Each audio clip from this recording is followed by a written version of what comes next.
16 நட்சத்திரமாக இருக்கிற விசாக நட்சத்திரத்தை பற்றி இப்போ நம்ம பார்க்க போகிறோம்.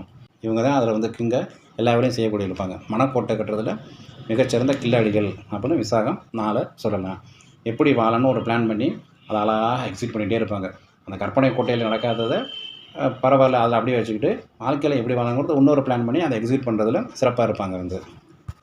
இவங்களுக்கு நிறைய நல்ல அமைப்புகள் இருக்குது. ஆனால் அவங்க சரியாகவே பயன்படுத்த மாட்டாங்க. அது என்ன கேட்டாலுமே இவங்களுக்கு கண்டிப்பாக கிடைக்கும். அந்த கிடைச்ச அந்த ஒரு மமதையில் வந்து யாரையுமே மதிக்க மாட்டாங்க. எந்த ஒரு பொருளும் ஒரு விஷயமும் கஷ்டப்பட்டு கிடைச்சா அதுக்கு மதிப்பு இருக்கும். அதை அது உடனே கிடச்சிருச்சு, தானாக கிடச்சிருச்சுனாலே அதுக்கான மரியாதை இருக்கும். இவங்க அந்த மாதிரி இவங்களுக்கு எல்லாமே ஈஸியாக கிடைக்கும். அதனால் வந்து யாரையுமே மதிக்கவும் மாட்டாங்க.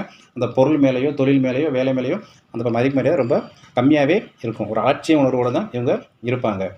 தன்னோட வேலையில் மட்டும்தான் குறியாக இருப்பாங்க. அதாவது அந்த காரியம்னு சொல்லிக்கலாம். அவங்க காரியத்தில் தான் அவங்க வந்து கான்சன்ட்ரேஷன் அதிகமாக பண்ணுவாங்க. மேலும் பல தகவல்களை அடுத்து வரும் பதிவில் தெரிந்து கொள்ளுங்கள்.